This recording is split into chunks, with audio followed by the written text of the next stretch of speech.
My name is Nicolai Solling. I'm the Chief Technology Officer here at Help AG. At Help AG, we do cybersecurity for enterprise organizations, everything from technology and implementation of technology, and then a very, very large part of our business is around delivering the services that's required for an organization to stay secure today in this world of connected machines and systems. There's two elements that's impacting cybersecurity today. So first of all, of course, the world is becoming more and more digital. I think the place that we live here in the UAE is a very, very good example of that, where our day-to-day life is very, very blessed by a very digital society which relies on a lot of digital services. And that, of course, is super positive, but it also means that we're dependent on these services, right? So that's why digital services in general is an attack surface that we need to be aware about. That's one element of it. And the other element is, of course, that systems today is in general just more complex. Attacks are more complex as well. And at the same time, the cost of performing an attack has also gone down dramatically, specifically impacted by generative AI and AI capabilities in general. AI is a positive thing in cybersecurity, but it's also a negative thing because it means that the economics of creating an attack has gone down dramatically. So we simply see much more attacks than we used to see before. I don't know if there was anything surprising in the sense that we've done the report for 4 years now, but this is the fourth time that we actually released the State of the Market report. But it confirms the trends that we saw the years before. So as an example, distributed denial of service attacks, this is where an attacker tried to deplete the services that a system has in order to deliver services to a user.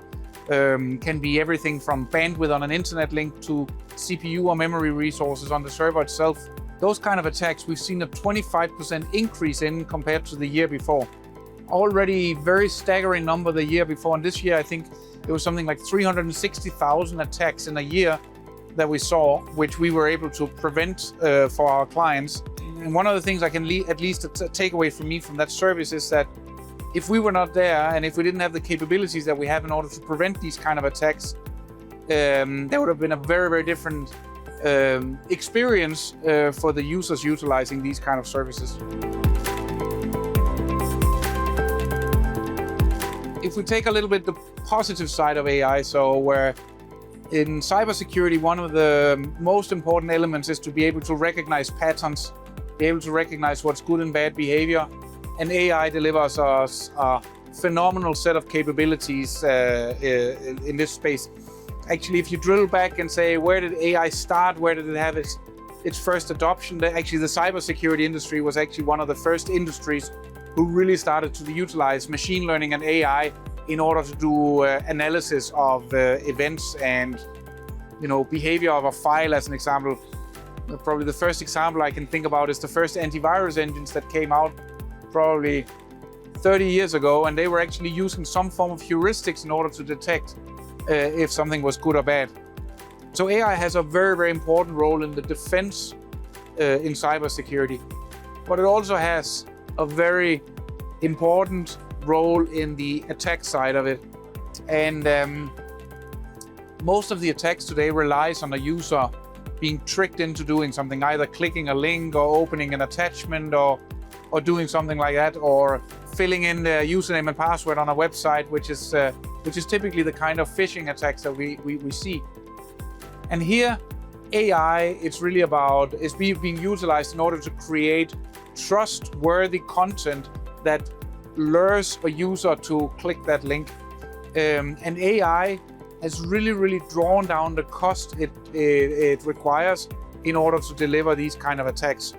Today we see languages that were not being targeted before because it was difficult to do, it was difficult to learn that language, right? So Japanese, as an example, right? We didn't used to see a lot of attacks in Japanese because it's a very, very difficult language to write.